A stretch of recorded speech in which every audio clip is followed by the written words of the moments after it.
Homme de Dieu, sois béni. Sois béni. Soyez bénis. Bonjour, nous nous retrouvons à nouveau dans notre émission Le Chant de Naboth. Nous recevons l'homme le point, l'homme de Dieu, le prophète Jean-Jacques, l'agneau certifié. Homme de Dieu, je bénis le Seigneur pour ta vie et pour ta présence. Et aujourd'hui, nous allons aborder un nouveau thème. Nous allons parler de l'onction. Nous allons spécifiquement parler de l'onction royale en nous appuyant sur le livre de 2 Samuel et notamment de l'histoire de Saül et de David. D'entrée de jeu, j'aimerais, s'il te plaît, homme de Dieu, que tu puisses, en quelques lignes, en prélude, nous présenter qui était Saül et surtout qui était David et quelles interactions, qu'est-ce qui liait finalement la destinée de ces deux hommes selon que le livre de Samuel les présente. Amen. Sois béni, sois béni, sois béni. Pour parler de David et de Saül, ouais, nous ne sommes pas dans le livre des rois, nous sommes dans le livre de Samuel. Amen. C'est un prophétique. D'accord. Donc, Saül était le premier roi d'Israël qui avait été choisi par l'Éternel. Et la Bible nous dit qu'à un moment donné de sa royauté, l'Éternel l'a échangé contre la destinée de David. Donc Saül a été oint par Samuel. Amen. Et même Samuel a oint aussi David. Mais il a oint à la place de Saül. Donc, pour ce que nous savons bibliquement parlant, après le sac de David, Saül a commencé à avoir des problèmes spirituels. Amen. Et il y avait des esprits qui le perturbaient dans son jugement et dans sa royauté. Et ils ont décidé de pouvoir trouver un chant consacré qui, lui, sur la base de sa musique, allait pouvoir donner une paix intérieure au roi. Et la Bible dit que David avait été cité comme le fils d'Ésaïe, qui était consacré et habile à la chose. Amen. Donc c'est par la louange que David est rentré dans la royauté, dans la maison de Saül, en jouant à la harpe. Et la Bible dit que quand David jouait à la harpe, les esprits se calmaient. Donc David avait le médicament de Saül, qui était la louange, Amen. pendant que Saül pouvait louer lui-même, mais il n'était pas qualifié. David était loin de ces choses. Donc, ce n'est pas la consécration de David qui l'a envoyé à jouer les instruments. David jouait déjà les instruments. Amen. Donc, il a été remarqué déjà par son habileté à cet instrument. Donc Saül a demandé au père de David, qui était Isaïe, de mettre le petit à sa disposition pour qu'il puisse un temps soit peu être soulagé. Donc, après le sac de David, la Bible dit que David est retourné à son quotidien. Et il était à la disposition de Saül, mais il est retourné à son quotidien. Jusqu'à ce qu'il y ait le combat d'Israël contre les Philistins. Et que le père de David l'envoie pour donner du pain et du lait. Donc, à cette arrivée, la Bible dit que David était le seul d'Israël, oint de l'esprit, qui a voulu affronter Goliath. Et à partir de cet instant, à partir de cette victoire, les femmes de Jérusalem ont commencé à chanter un cantique nouveau, qui était celui de Saül qui avait tué 1000 et de David qui avait tué 10 000. À partir de cet instant, Saül a eu peur et Saül a eu une haine. Mais dans la promesse, parce que dans la tête de Goliath, il faut comprendre que la mort de Goliath devait donner la fille de Saül, devait permettre à la famille de celui qui tuait Goliath de ne pas payer les impôts, mais d'être aussi riche. Donc la tête de Goliath était toute une fortune. La tête de Goliath, si vous voulez qu'on parle de la fille du roi, on parle de l'or, l'argent et être ne pas payer les impôts, David était en train d'acheter un royaume dans la vie de Saül. Amen. Parce que pour qu'il y ait un royaume, il faut qu'il y ait une reine et un roi. Amen. Donc, David était roi. Il devait marier une princesse en devenir reine. Donc c'est quand un roi marie une princesse qu'elle devient reine. Donc dans le territoire de Saül, David avait pris une partie.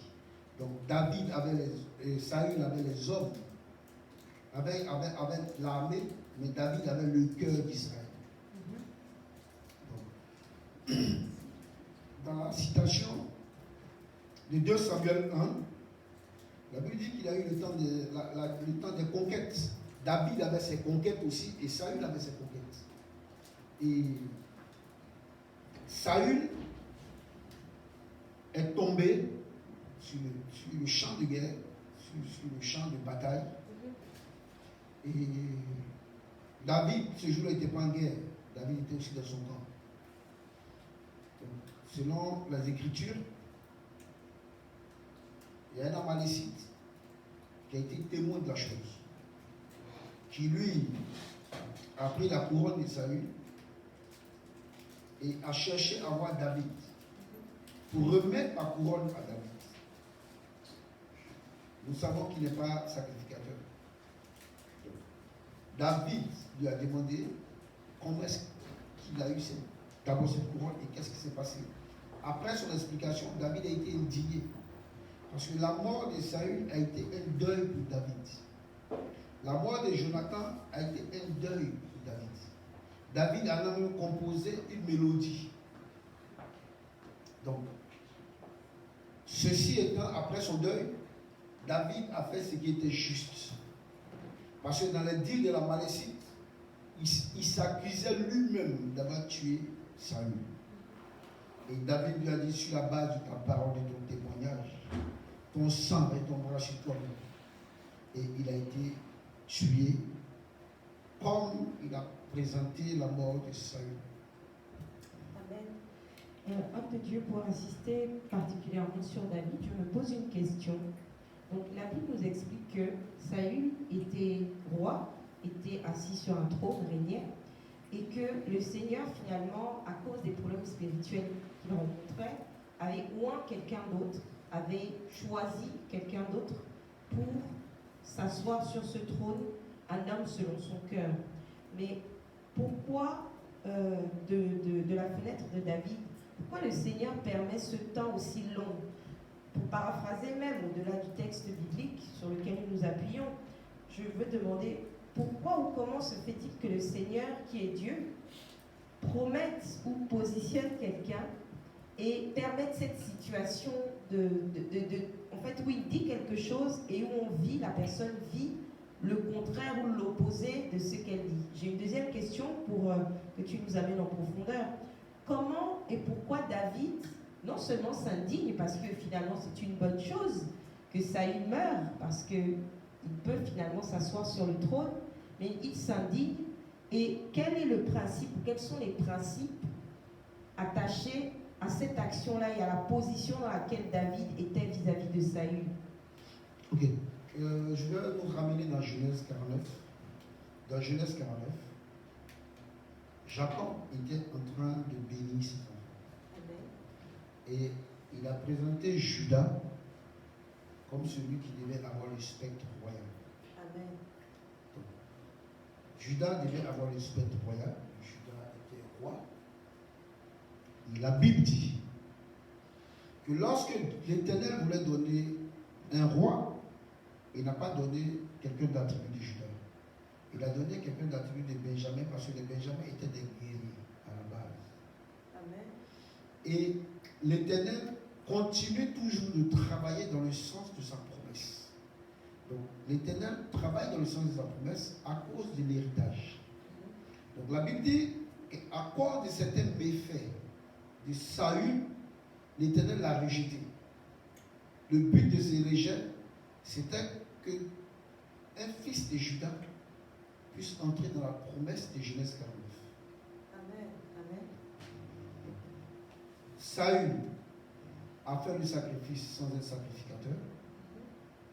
Saül était porté sur le regard, Dieu était porté sur lui. Donc il a pris quelqu'un de l'intérieur qui était de la tribu de Juda du nom de David. Donc c'est la raison pour laquelle Saül a été rejeté. Parce qu'il n'est pas de la tribu de Juda. Il a promis à Juda, le spectre royal. Juda, lorsqu'il s'assoit, était lion, et lorsqu'il chasse, est le lion. Donc il parle de la position et l'action. Le lion, c'est la position. Et l'action, c'est la lionne.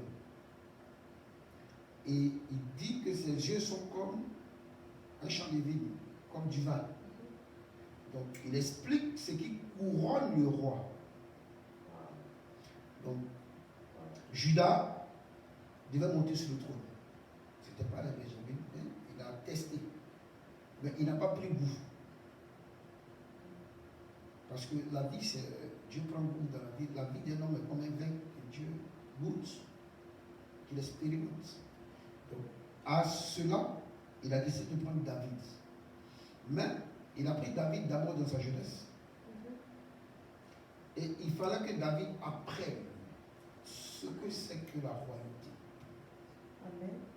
Donc, il a donné la fille, Saül a donné sa fille à David pour qu'il ait l'attitude d'un roi, parce qu'elle a été élevée dans la royauté. Ça c'est de un. De deux, un roi doit être riche. David a eu des présents. Et David a eu des hommes. Donc, David était un remplacement de Saül selon le spirituel. Sinon, selon le physique, après Saül, c'est Jonathan. Spirituellement en parlant, parce que les deux ont été consacrés par la même onction, c'est de Samuel. L'Éternel a dit à Samuel, arrête de pleurer sur le sort de celui que j'ai rejeté. Je te donne un homme selon mon cœur. Amen. Donc, va à Rama, va me consacrer le fils d'Ésaü. Vous voyez que le prophète avait une crainte, si Saül apprend ça, il va me tuer. Il lui a dit non, va avec un sacrifice. Donc tous ceux qui voyaient le prophète, ils lui ont demandé qu'est-ce qui se passe et puis tu viens. Il dit non, je vais lui faire un sacrifice. Sacrifier un animal et appeler une famille pour une présentation. Amen. Donc David a été présenté et a reçu une onction royale. Amen. Amen. Ça, c'est le spirit. Donc David ne pouvait que vivre le spirituel et laisser le naturel courir. Wow. Le naturel a pris du temps parce que pour que David rencontre son armée dans la forêt, il fallait que David et Saül le poursuivent. Donc tout ce que Saül a fait comme erreur ont été des profits pour David. Amen. Amen. Amen. Mais David savait l'ordre spirituel des choses. La preuve en est qu'à 2 fois, il a pu entrer dans le camp de Saül. Une première fois, couper le point de sa robe. Une deuxième fois, faire savoir à Saül que je peux te tuer. Mais je ne touche pas à un oin. C'est une règle spirituelle. C'est une règle spirituelle. Israël était divisé en deux. Il y avait des gens qui marchaient avec Saül par habitude et il y a des gens qui marchaient avec David par le cœur. David, les gens marchaient lui par le cœur. Saül, ils ont marché lui par habitude. Le fils de Saül était celui qui l'aimait, qui était dans son cœur. C'est pour ça qu'il s'attachait à David, l'homme des cœurs. Et donc l'alliance qu'il fait avec David, c'est de reconnaître que David est roi après son père. Et l'alliance était portée sur ça. Et la Bible dit que d'abord, Jonathan aimait l'âme de David et il s'est rattaché à son âme. Amen. Amen.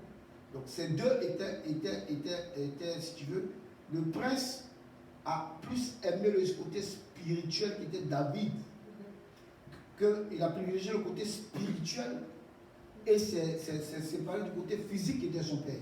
Amen. Donc son amitié avec David était une amitié d'alliance.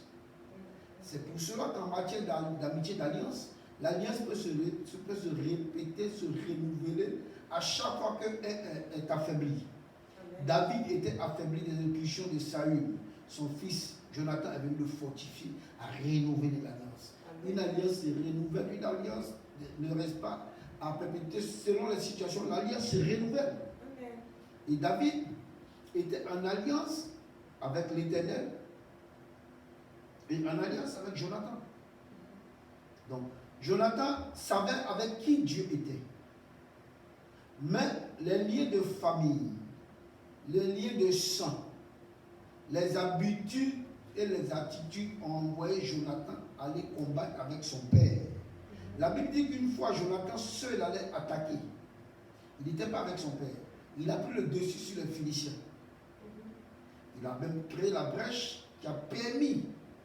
Là, il était dans l'alliance avec David. Amen. Le jour où il allait dans l'alliance avec son père, la Bible dit ce jour-là, son père a trouvé la mort, lui aussi il a trouvé la mort. Et cette mort ne pouvait qu'attrister celui qui est oint. Vous savez, lorsque quelqu'un est en train d'exercer, ou lorsque quelqu'un est en... Tu n'es pas obligé d'aimer le oint de Dieu, tu n'es pas obligé comment je dis, de faire comme le oint de Dieu, mais tu es obligé de respecter l'esprit qui est sur lui. Amen. David connaissait les principes divins. David savait qu'on ne touchait pas à un oint. Et David n'a jamais voulu porter main à Saül. Pas à cause de sa fille, pas à cause de Jonathan, mais à cause du principe.